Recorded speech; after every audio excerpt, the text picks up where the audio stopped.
ಮಂಡ್ಯದಲ್ಲಿ ಏನಾಗ್ತಾ ಇದೆ ಅಂತ ನೋಡ್ತಾ ಹೋಗೋದಾದ್ರೆ ಮಂಡ್ಯದಲ್ಲಿ ಈಗಾಗಲೇ ಕುಮಾರಸ್ವಾಮಿ ಅವರು ಕಣಕ್ಕಿಳಿಯೋದು ಪಕ್ಕಾ ಆಗಿದೆ. ಬಿಜೆಪಿ ಟಿಕೆಟ್ ಸಿಗದೆ ಸಂಸದೆ ಸುಮಲತಾ ಅತಂತ್ರರಾಗಿದ್ದಾರೆ.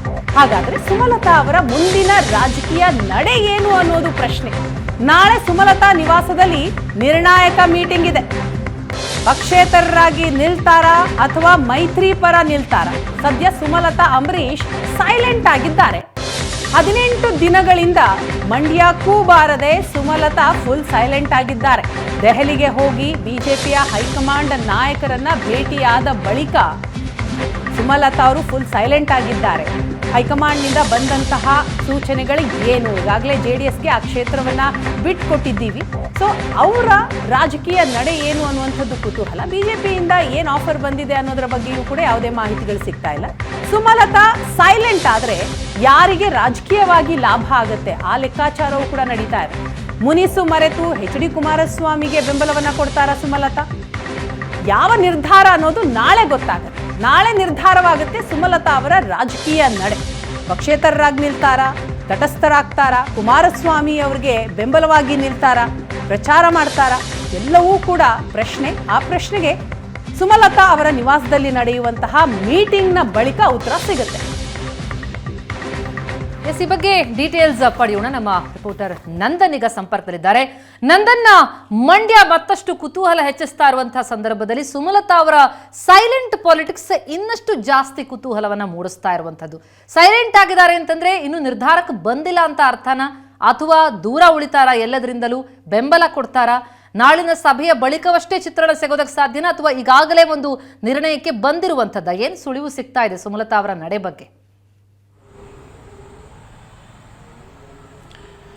ಪ್ರತಿಮಾ, ಮಂಡ್ಯ ಲೋಕಸಭಾ ಕ್ಷೇತ್ರದಿಂದ ಬಿಜೆಪಿ ಟಿಕೆಟ್ ನಿರೀಕ್ಷೆಯಲ್ಲಿ ಸುಮಲತಾ ಇದ್ದರು. ಕಳೆದ ವಿಧಾನಸಭೆಯಲ್ಲಿ ಬಿಜೆಪಿಗೆ ಬಾಹ್ಯ ಬೆಂಬಲವನ್ನು ಕೂಡ ಕೊಟ್ಟು ಈ ಬಾರಿ ಟಿಕೆಟ್ ನನಗೆ ಸಿಕ್ಕೇ ಸಿಗುತ್ತೆ ಎನ್ನುವಂತಹ ಭಾಳಷ್ಟು ಕಾನ್ಫಿಡೆಂಟ್ ಆದ ಮಾತುಗಳನ್ನು ಆಡ್ತಾ ಇದ್ರು. ಆದರೆ ಮೈತ್ರಿಯಾದ ಹಿನ್ನೆಲೆಯಲ್ಲಿ JDSಗೆ ಮಂಡ್ಯ ಕ್ಷೇತ್ರ ಹೋಗಿದೆ. ಈಗಾಗಲೇ HD ಕುಮಾರಸ್ವಾಮಿ ಅವರೇ ಮಂಡ್ಯ ಕ್ಷೇತ್ರದ ಮೈತ್ರಿ ಅಭ್ಯರ್ಥಿ ಆಗ್ತಾರೆ ಅನ್ನುವಂಥ ಅಧಿಕೃತ ಮಾಹಿತಿಗಳು ಕೂಡ ಹೊರಬಿದ್ದಿರ್ತಕ್ಕಂಥದ್ದು. ಆ ಬಳಿಕ ಹಾಲಿ ಸಂಸದೆ ಸುಮಲತಾ ಅವರು ಭಾಳಷ್ಟು ಸೈಲೆಂಟ್ ಆಗಿದ್ದಾರೆ. ಕಳೆದ 18 ದಿನಗಳಿಂದಲೂ ಕೂಡ ಮಂಡ್ಯಕ್ಕೆ ಬಾರದೆ ಒಂದು ಮೌನಕ್ಕೆ ಶರಣಾಗಿರ್ತಾರೆ. ಅಂದರೆ ಮುಂದಿನ ನಡೆ ಏನು, ಅವರ ನಿರ್ಧಾರ ಏನು ಮಾಡ್ತಾರೆ ಅನ್ನೋದ್ರ ಬಗ್ಗೆ ಯಾವುದೇ ರೀತಿಯ ಪ್ರತಿಕ್ರಿಯೆಗಳನ್ನ ಇನ್ನೂ ಕೂಡ ಕೊಟ್ಟಿಲ್ಲ. ಒಂದು ವೇಳೆ ಅವರು ಮೈತ್ರಿಯನ್ನು ಬೆಂಬಲಿಸ್ತಾರಾ ಅಥವಾ ಪಕ್ಷೇತರವಾಗಿ ಸ್ಪರ್ಧೆ ಮಾಡ್ತಾರಾ ಅನ್ನುವಂಥದ್ದು ಕೂಡ ಸದ್ಯಕ್ಕಿರ್ತಕ್ಕಂತಹ ಪ್ರಶ್ನೆ. ಅಂದರೆ ಸುಮಲತಾ ಅವರ ಮುಂದೆ ಸಾಕಷ್ಟು ಅವಕಾಶಗಳಿಲ್ಲ, ಕೇವಲ ಕೆಲವೇ ಅವಕಾಶಗಳಿರ್ತಕ್ಕಂಥದ್ದು. ಒಂದು ಸ್ಥಾನಮಾನಕ್ಕಾಗಿ ಬೇಡಿಕೆಯನ್ನು ಇಟ್ಟು ಭರವಸೆಯನ್ನು ಪಡ್ಕೊಂಡು ಮೈತ್ರಿಯನ್ನು ಬೆಂಬಲಿಸುವಂಥದ್ದು, ಮತ್ತೊಂದು ಕಡೆ ಒಂದು ಪಕ್ಷೇತರವಾಗಿ ಸ್ಪರ್ಧೆಯನ್ನು ಮಾಡ್ತಕ್ಕಂಥದ್ದು. ಅಂದರೆ ಕಳೆದ ಬಾರಿಯಂತೆ ಈ ಬಾರಿ ಪಕ್ಷೇತರವಾಗಿ ಸ್ಪರ್ಧೆ ಮಾಡೋದಕ್ಕೆ ಪೂರಕವಾದಂಥ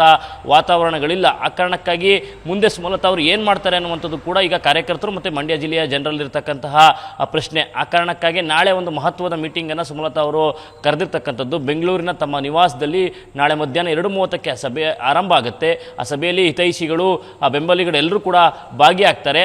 ಅಲ್ಲಿ ವಿಸ್ತೃತವಾದಂಥ ಚರ್ಚೆ ಆಗಿ ಅವರಿಂದನೂ ಕೂಡ ಅಭಿಪ್ರಾಯ ಸಂಗ್ರಹ ಮಾಡುವಂಥ ಕೆಲಸವನ್ನು ಸಂಸದೆ ಸುಮಲತಾ ಅವರು ಮಾಡ್ತಕ್ಕಂಥದ್ದು. ಅಂದರೆ ಪಕ್ಷೇತರವಾಗಿ ಹೋದರೆ ಏನೆಲ್ಲ ಸವಾಲುಗಳು ಎದುರಾಗುತ್ತೆ, ಒಂದು ವೇಳೆ ಮೈತ್ರಿಯನ್ನು ಬೆಂಬಲಿಸಿದ್ರೆ ರಾಜಕೀಯದಲ್ಲಿ ನಮಗೆ ಭವಿಷ್ಯ ಇರುತ್ತಾ, ಎಲ್ಲ ವಿಚಾರಗಳನ್ನು ಚರ್ಚೆ ಮಾಡಿ ಅವರ ತಮ್ಮ ಬೆಂಬಲಿಗರು ಮತ್ತು ಅಭಿಮಾನಿಗಳಿಂದ ಒಂದು ಅಭಿಪ್ರಾಯವನ್ನು ಕೂಡ ಸಂಗ್ರಹ ಮಾಡುವಂಥದ್ದು. ಆ ಕಾರಣಕ್ಕಾಗಿ ನಾಳೆ ನಡೆಯುವಂತಹ ಮೀಟಿಂಗ್ ಒಂದು ಮಹತ್ವದಾಗಿರುತ್ತೆ. ಮೀಟಿಂಗ್ನ ಬಳಿಕ ಅವರು ಒಂದು ನಿರ್ಧಾರಕ್ಕೆ ಬರುವಂಥದ್ದು. ಆ ಬಳಿಕ ಒಂದು ಮಹತ್ವದ ಡಿಸಿಷನನ್ನು ಪ್ರಕಟ ಮಾಡುವಂಥ ಸಾಧ್ಯತೆಗಳು ಕೂಡ ಇರ್ತಕ್ಕಂಥದ್ದು. ಮತ್ತೊಂದು ಕಡೆ ರಾಜ್ಯ ನಾಯಕರು ಅವರನ್ನು ಭೇಟಿಯಾಗಿ ವಿಶ್ವಾಸಕ್ಕೆ ತೆಗೆದುಕೊಳ್ಬಹುದು ಅನ್ನುವಂಥ ನಿರೀಕ್ಷೆಯಲ್ಲಿ ಸುಮಲತಾ ಅವರು ಕೂಡ ಇರ್ತಕ್ಕಂಥದ್ದು. ನಿನ್ನೆ ಅಷ್ಟೇ ಕುಮಾರಸ್ವಾಮಿ ಅವರು ಕೂಡ ಒಂದು ಮಾತನ್ನು ಹೇಳ್ತಾ ಇದ್ರು, ಅನಿವಾರ್ಯ ಬಿದ್ದರೆ ಸುಮಲತಾ ಅವರನ್ನು ಕೂಡ ಭೇಟಿಯಾಗಿ ಒಂದು ಸಹಕಾರವನ್ನು ಕೇಳ್ತೀನಿ, ಅವರು ಕೂಡ ನಮ್ಮನ್ನು ಬೆಂಬಲಿಸೋದಕ್ಕೆ ತಮ್ಮ ಆಪ್ತರ ಬಳಿ ಹೇಳ್ಕೊಂಡಿದ್ದಾರೆ ಅನ್ನುವಂಥದ್ದು. ಸುಮಲತಾ ಅವರು ಕೂಡ ಅದೇ ನಿರೀಕ್ಷೆಯಲ್ಲಿದ್ದಂತೆ ಕಾಣ್ತಾ ಇದೆ.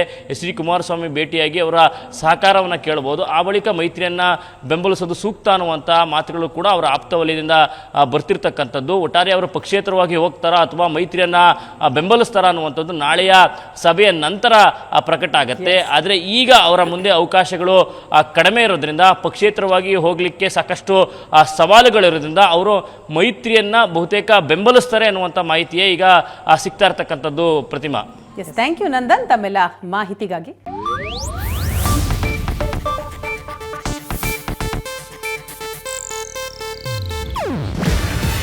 ಇದು ಏಷ್ಯಾನೆಟ್ ನ್ಯೂಸ್ ನೆಟ್ವರ್ಕ್ ಪ್ರಸ್ತುತಿ.